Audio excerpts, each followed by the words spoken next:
Ahora me estoy dirigiendo al Museo del OVNI, acá en Victoria.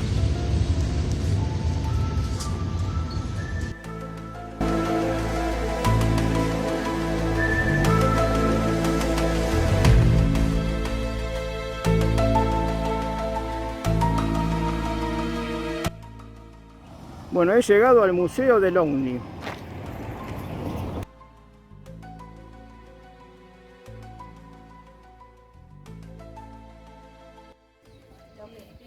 Buenas.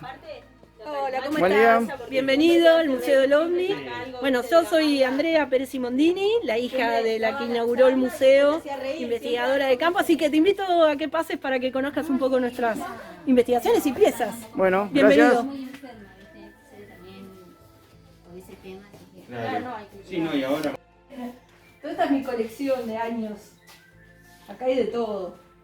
Hay piezas arqueológicas, bueno, todo lo que encontrás de muñequitos que vienen de todos lados. Aquella, por ejemplo, esta es la colección con firma de sello original de George Lucas. Esas cuestan muchísimo conseguirlas, esas naves. Son una colección muy buscada. Después, este muñeco, estos son de los años 70, son como 6 o 7, yo tengo uno solo, pero son dificilísimos de conseguir. Y los vasos esos son de Roswell, igual que las máscaras aquellas son de Roswell. Eso cuando apagas las luces cargan, los ojos se ponen verdes. Sí. Bueno, esto lo hizo Alejandro Romero, que es un artista plástico de Bahía Blanca y que según todos está mucho más lindo, mejor que el extraterrestre que se exhibe en Roswell, en el Museo de Roswell. Está mucho mejor. A ver, que voy a mostrarte cuál es. Acá está. Este es el que está en Roswell. Todos dicen que este es más lindo. Y yo coincido. Sí. Más lindo Yo es. coincido muchísimo de que es más lindo. ¿Desde qué año está el museo? Desde el 2005, que es el museo nació básicamente de una situación desafortunada, si se quiere, y fortuita por el otro lado. Yo en su momento estaba muy enferma y mi mamá viajó a Buenos Aires y como estuvo varios meses, en ese lapso la casa quedó cerrada y robaron toda la casa completa. Y solo la parte donde era un galponcito, que era este cuadrado de acá, este cuadrado, bueno, ahora acá había un patio, acá había una pared y acá había un patio externo. Este cuadrado era lo único que quedó bajo llave, que no pudieron abrir, y estaban todas las cosas del museo, o sea, las cosas de mamá, porque no existía el museo todavía. Entonces cuando volvimos, que ya estaba recuperada, bueno, realmente fue un desastre. De hecho, tuvimos que pasar la noche en un hotel. Pues no se podía, no había quedado nada, arrancaron hasta los caños de las paredes. Bueno, reconstruimos la casa y un día yo seguía viviendo en Buenos Aires. Mi mamá era muy conocida, entonces cada vez que yo venía un fin de semana era una cosa que no se podía ni hablar porque la gente le tocaba el timbre para que le cuente las experiencias, que ir a los lugares y qué sé yo. Entonces decidimos poner un horario. Ya esta parte de acá adelante, el museo de alguna manera nació con esta parte de acá adelante. Este cuadradito que era un poco un galponcito que mi mamá tenía como su escritorio. Con sus libros, bueno, ahí ya armamos la biblioteca, etcétera, etcétera. Y pusimos un cartel que decía, se atiende para que la gente que viniera a ver se acostumbrara a ese horario. Y bueno, y con tanta suerte que el primero que viene justo es un periodista, Martín Jáuregui, que es bastante conocido, que tenía en ese momento un programa de turismo en Canal 7 y andaba recorriendo Victoria.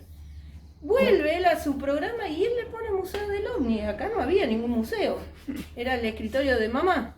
Tienen que ir a conocer el Museo del OVNI. Lo inauguró, digo. Claro, nosotros hacía poco, en el 98, ¿cuándo fue? 2000, en el 98 habíamos hecho un congreso, el primer congreso internacional acá.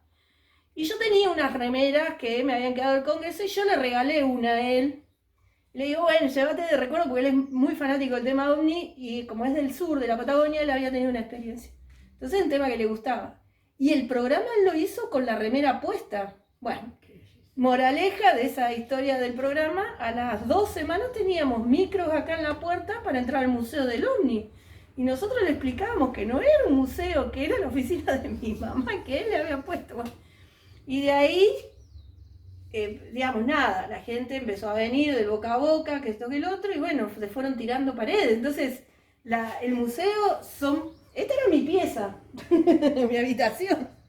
Entonces se fueron tirando habitaciones, todo eso era un patio externo, y también hicimos cubierto, y bueno, y ahora con la donación nos donó antes de morir todo Fabio Serpa, que vino acá para decirnos eso, éramos muy amigos. Y bueno, ahora vamos a hacer una obra, que es un salón de 10 por 10 para aquel lado, que se va a llamar El Universo de Fabio Serpa. Así que bueno, crecerá el museo, nos agarró en el medio de la pandemia todo esto de la obra, y está bastante complicado, pero bueno, tenemos que esperar que pase un poco para arrancar. Este muñeco es de Capilla del Monte, el artesano histórico de Capilla del Monte es el que los hace. Creo que tiene un puesto en la feria ahí artesanal de la Plaza de Capilla. Así que lo van a encontrar porque es característico su muñeco. Y este lo hizo... ¿Quién lo hizo ese? Creo que un chico de Rosario, si no mal recuerdo. Esto lo pintó una amiga, son todos regalos de gente amiga. Qué bueno. Esta la pintó una amiga que falleció, Julie, Antonia Napoli, de Buenos Aires. Y esto me lo hizo un amigo que es miembro de nuestro equipo de Sephora, Chiqui Escalada, que no lo hizo él, sino creo que una prima, que tiene está tejido todo de Sephora, es re hermoso. Sí, aparte me gustan mucho todas estas cosas. Y estos son de los chicos cazadores de ovnis, pero también son un equipo que se ha especializado en todo, en identificar lo que es y lo que no es del cielo de San Juan, los guardianes del cielo cuyano.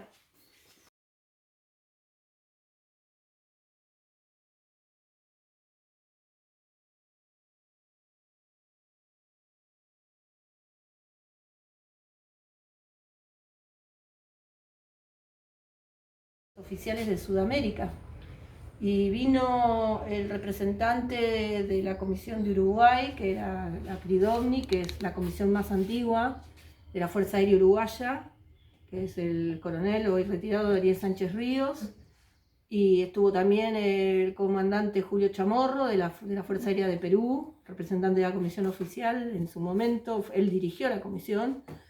Después estuvo el jefe, en ese momento incluso estaba en actividad, el jefe de control de tránsito aéreo del aeropuerto de Santiago de Chile, Mauricio Blanco, que es el asesor técnico de la comisión oficial de la Fuerza Aérea Chilena, que es la CEFA. Y vino el capitán Robert Salas, que es el testigo, uno de los testigos más importantes de Estados Unidos, que él estaba a cargo de la radarización. Y en la década del 60 tuvo un caso donde un ovni arriba de una base de misiles desactivó toda una serie de misiles en serie. Sí, presentó la documentación, todo, que se desclasificó por la ley de acceso en Estados Unidos. Y sí, no importa. Ahora ya lo sumo. Así que imagínate, todo eso se vivió acá, porque ese es el enfoque que nosotros le damos a las investigaciones y a la información, que esté respaldada por testigos que cuenten la experiencia, la documentación en lo posible que acompañe esa experiencia y las evidencias si las tienen. Y bueno, y esa es la línea que mamá viene llevando desde que se puso a investigar. Y es la manera, creo, de convencer también a los exacto, tal cual. Tal cual. Hay de todo. Bueno, el tema OVNI siempre tiene dos miradas, es como una moneda con dos caras. Porque por más que vos te esfuerces en presentar, siempre va a haber una mirada escéptica. Y está bien que la haya, porque eso también te fortalece en la investigación a la búsqueda de mejores elementos.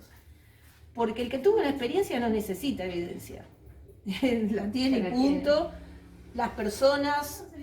Está bien, hay cosas que uno no conoce que existen y que se pueden identificar, pero las personas tienen absolutamente incorporada la posibilidad de discriminar qué es de lo que no es, y lo que a veces incluso pudiera ser, o lo procesa lógicamente. Si hay desarrollos tecnológicos terrestres que, digamos, te generan en la pauta de la duda, entonces vos también lo identificás, bueno, esto es dudoso, pero puede ser tal cosa.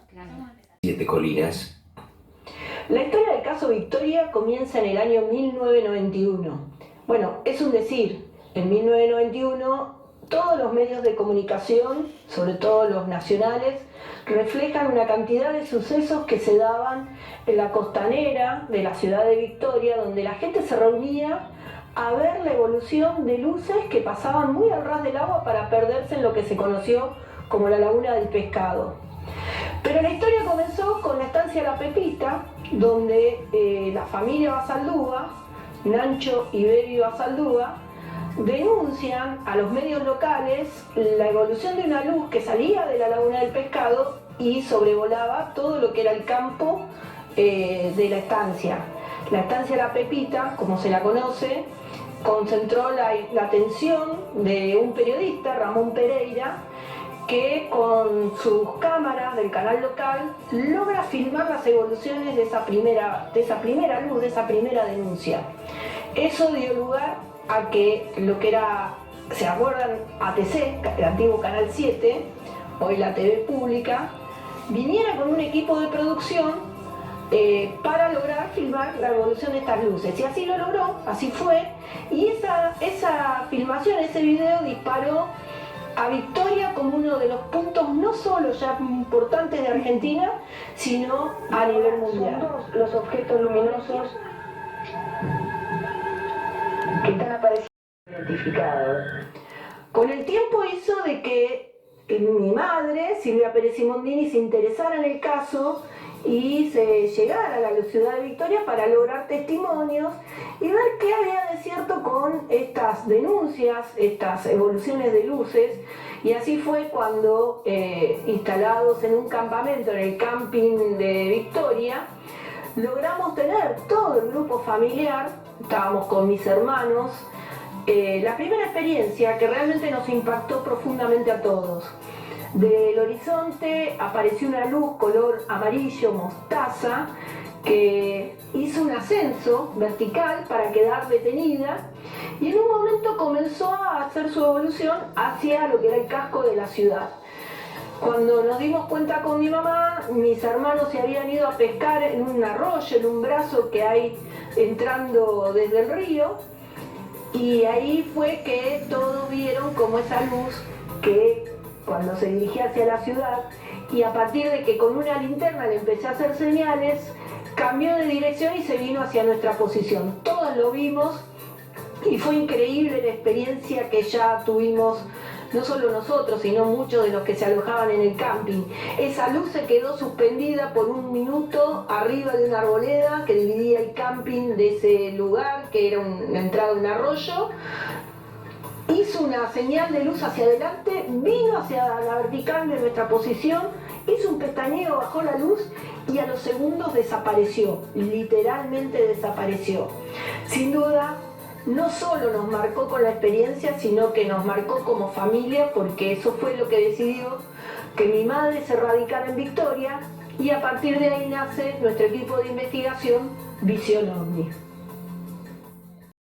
Realmente fue impactante porque los testigos afirmaban que un ovni había descendido en un terreno y que de su interior salieron pequeñas criaturas que parecían recoger cosas del suelo.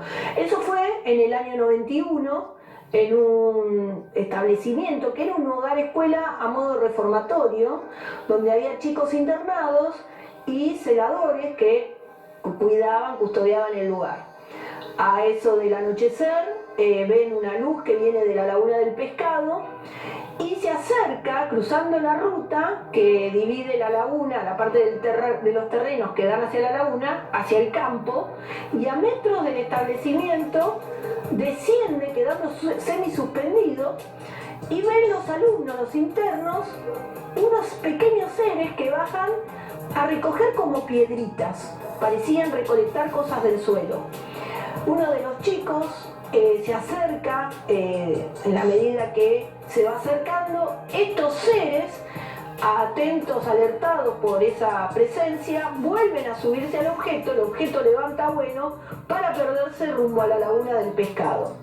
Allí queda una huella de importantes medidas, de 12 metros de diámetro, con una especie de forma de herradura, sin cerrar, y que quedó durante mucho tiempo. Uno tras otro, los casos se suceden tanto en las islas como en el campo. Pero hubo un hecho paradigmático, vivido de forma dramática por un lugareño, fiel representante de la más pura tradición gauchesca. La taba del destino lo enfrentó dramáticamente a lo desconocido. El caso se llama Modesto Colman, o Cota Colman, como le decían sus amigos. A las 10, más o menos aproximadamente las 10 de la noche, a cerrar el molino, ¿no es cierto? Y fui a cerrar el molino, entonces me senté en el tanque a mirar, por si salían los hornos. Entonces digo yo, no es una cana que yo, ojalá saliera para conocerlo. La experiencia que estaba a punto de vivir. Y entonces me paré de ahí de vuelta, salí por el cerquillo. De repente se me bajó un chorro de fuego, la fui. Entonces yo me sorprendí, ¿no sé? Nunca me había pasado eso. Era el chorro de fuego que a uno lo quemaba, y arriba para abajo, ¿no sé? Y yo entonces le contesté medio mal, a la mierda le digo. Y encima se me el cuchillo, y me ajustó y me golpeó. Y ahí me parece que yo gritaba y salía de la rastra. Ella para el cuarto parte no podía. Me caía. El pueblo salto para ir a pagar. Cuando bandeaba por el alambre, donde estaba el cana. Yo con el cuchillo me pedazo de la camisa. Y me enderecé en el tala, lo abracé al tala. Y me abrazaron. Veo unos cositos blancos allá y unos flashes que me largaban esos flashes. Y no quemaba. Entonces el tala se comenzó a hacer así, y le digo a mi perrito, vamos a disparar, compañero, porque esto no va a ser para nosotros. Y yo empezaba a descubrirlo. Pero no fui, disparé. Y tenía como una quemadura, ¿no? Todo. La ropa quedó dura. Esto, la verdad, fue algo increíble. ¿Y por qué digo emblemático? Muy simple. No creo que exista un testimonio y una experiencia tal como que dejó la huella del objeto en la tierra, el tala quemado, la camisa de él quemada, su cara quemada, quedó casi ciego y sordo durante 10 días, cosa que hemos podido comprobar en el hospital de Victoria. ¿Y sabe qué? Me dijo algo realmente que yo me quedé pasmada, sobre todo siendo un hombre de campo que no sabía leer ni escribir. Me dijo, ¿sabe, Silvia? Yo siempre quise comprar el miedo. Esta vez me lo regalaron. Esto que están observando aquí es la famosa arboleda del ex hipódromo, en la que tantas experiencias hemos tipo de evidencia de combustión. Simplemente eran las famosas luces de la arboleda de Victoria. Esto ocurrió en una noche en ese mismo campo detrás del hipódromo, donde acudíamos permanentemente, y con un chico que tenía nada más que 12 años, Sebastián Ibarra, nos fuimos acercando a lo que estábamos observando. ¿Qué observábamos? 3 inmensas luces que de pronto eran pequeñas, de pronto se hacían enormes. Veíamos figuritas chiquititas que pasaban de una a otra, y eso fue algo que nos dejó estupefactos, porque nunca pensamos que podíamos ver algo como eso. Como esto estaba en una hondonada hacia abajo, no podíamos prácticamente desde el lugar donde estábamos registrar lo que veíamos. Entonces yo le pedí a él, como no teníamos otro lugar, en un poste de cerco que había, él se sube arriba del poste, yo lo sostengo de las piernas y desde ahí arriba él se puso a filmar. Y la verdad que lo que filmó fue maravilloso. Es la evidencia del trabajo de investigación. Acá pueden reconocer lo que es la camisa de Cota Coleman. Y lo que Cota no cuenta en el video es que él también vio seres. Él no los llama extraterrestres, no los llama marciano, no le da ninguna significancia alusiva al tema, al fenómeno ovni. Los llama los cara de cabra y los pata de tero. Es su referencia cotidiana de campo y por eso le da esa mirada, digamos. Incluso es más, mi mamá durante muchos años lo vino reentrevistando hasta que falleció y siempre le preguntaba por qué lo llamaba los pata de tero y los cara de cabra. Bueno, él decía que tenían como una protuberancia y eso es lo que lo llamaba la atención y lo comparaba con las cabras. Ahí también apareció una huella de 10 metros de diámetro, igual que en el hogar escuela. En el hogar escuela también quedaron marcas. Y es en ese momento donde nosotros de alguna manera entramos en acción. Lo que hacemos es tomar las muestras, llevarlas a las organizaciones científicas. Acá nosotros trabajamos con la Bolsa de Comercio de Rosario, con el INTA, con los organismos que en este caso hacen análisis de suelo. Una de las cosas que ya tengo para decirles y que es parte de lo que arroja el fenómeno, hasta les podría decir que tiene piso estadístico, es que a diferencia de lo que muchas veces se informan, vieron que los noticieros les dicen que baja el ovni y quema el suelo. Bueno, eso en realidad no es lo que sucede.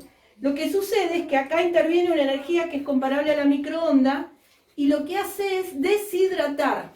Entonces no produce combustión el fenómeno. Esa energía, que es en base a longitud de onda, es lo que hace trabajar sobre las partes líquidas del elemento hasta agotarlo y lo seca, exactamente. Y lo más increíble es que en muchos de estos episodios, en el caso de Cota Coleman, hubo un tanque australiano que apareció disminuido en agua, y en el caso del hogar escuela no, pero sí en muchos casos que se menciona que desaparecen los volúmenes de agua.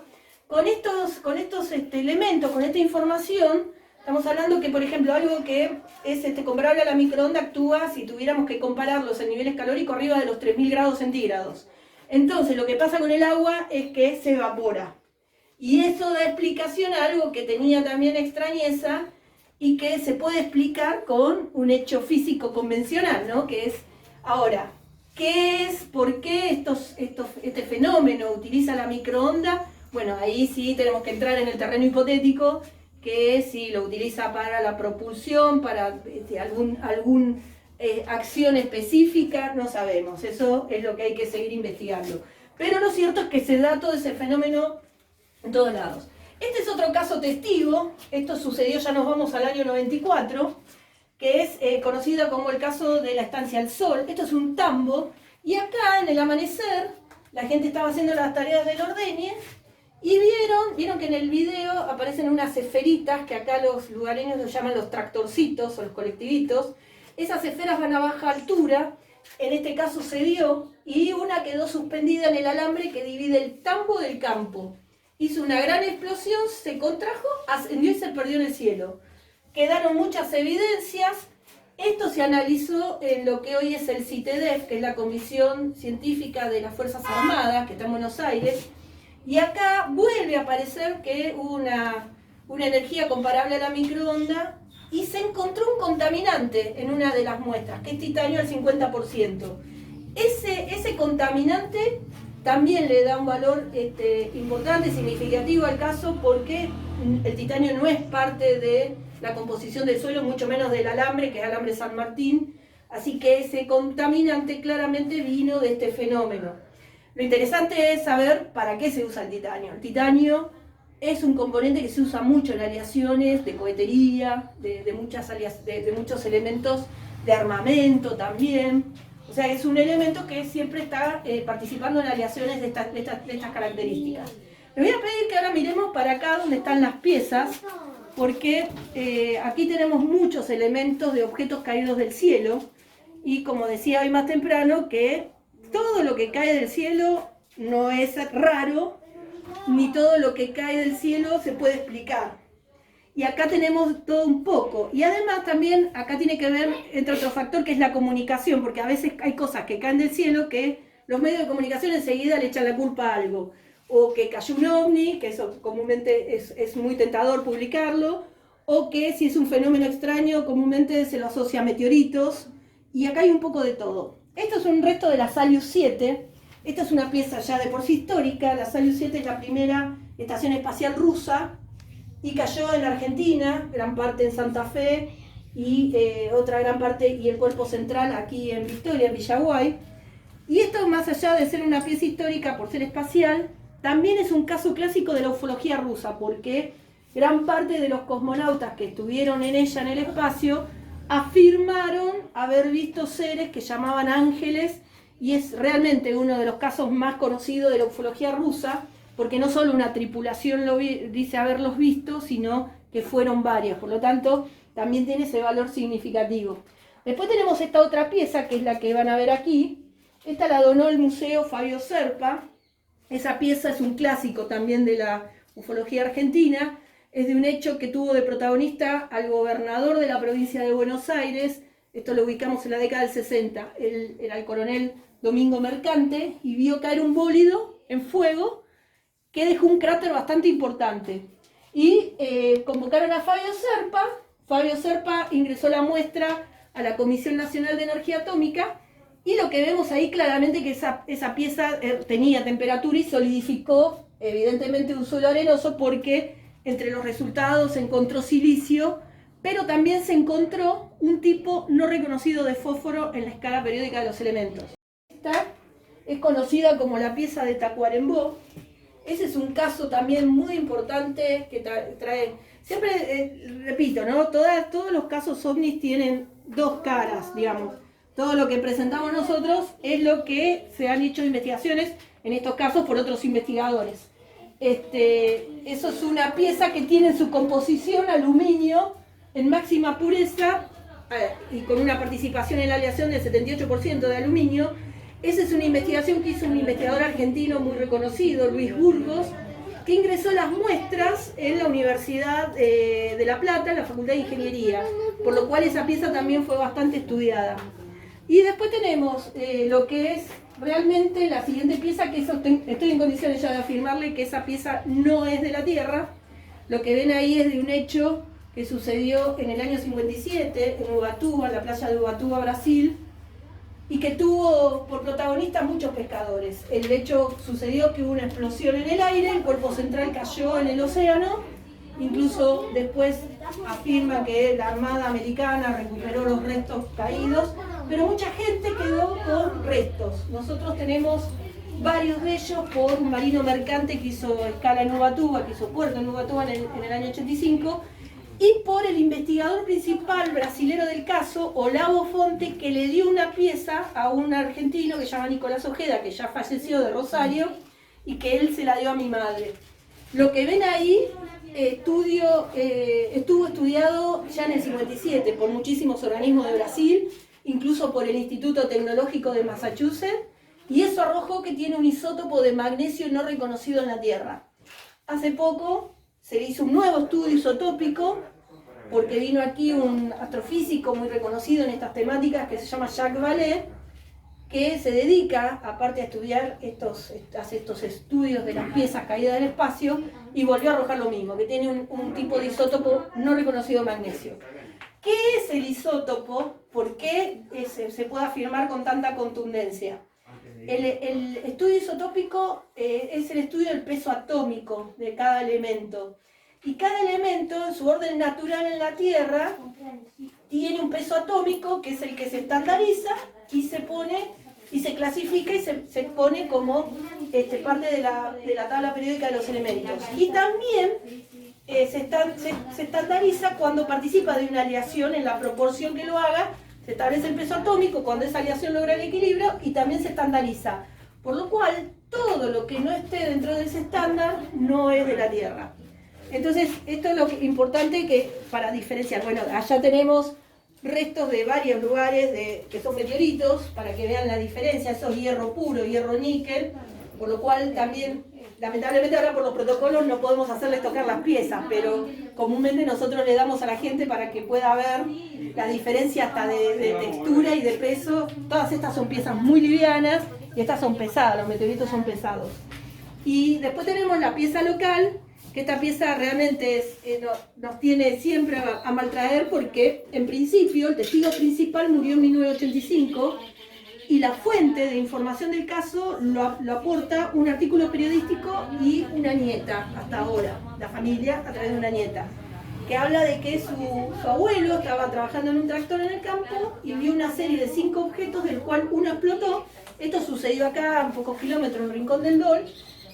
Y él avisó al dueño del campo. El dueño del campo aparentemente se guarda una pieza muchos años y cuando supuestamente vino la gendarmería y limpió todo el campo, que según las fuentes se lo llevaron a la base aérea de Paraná, nunca más se supo del caso. Este señor trajo la pieza, un metalúrgico, Cañete, que es así como viene al museo, porque Cañete la quiso cortar con una prensa hidráulica y se le rompió la máquina. Entonces ahí es donde convoca a mi mamá, porque dada la circunstancia del relato y la extrañeza del corte, le pidió a mi madre que andara. Bueno, lo que ven ahí es, sí, nosotros hicimos muchos análisis, siguen análisis, es una aleación de cromo molibdeno superior al 4%, es un acero inoxidable magnético. Claramente con todo esto esa pieza está preparada para soportar altas temperaturas, ataques de agentes químicos. No podemos datarla porque nosotros antes de pronunciar cualquier cosa tratamos de identificar si es resto satelital, que probablemente pudiera ser. Y acá es donde vemos claramente lo que muchas veces nos dicen, de que por ahí se desarrollan aleaciones, sobre todo en cohetería, que no salen al mercado, por lo cual cuando le hicimos el análisis en la Comisión Nacional de Energía Atómica, que fue el último, no lo pudieron clasificar, catalogar con exactitud. Lo compararon como si fuera un acero naval sin serlo, por lo cual queda abierta. Ahora, no fue todo lo que aportó esa pieza. Un día vino una señora de Armstrong, cuando abrimos el museo en el 2005, con la novedad que se hacía translúcido, y eso generó cantidad de comentarios, disparadores, cuestionamientos. No. La cuestión es que nosotros fuimos directos a tratar de averiguar de qué se trata, que está en estudio además todavía.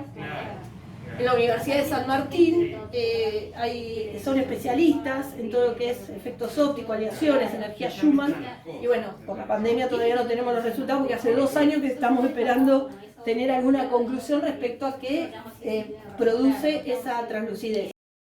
Por poner la que inició todo esto, porque hay cientos de fotos y cientos de imágenes en todos lados, incluso en YouTube, en internet lo pueden ver, por lo cual esa pieza aún queda abierta.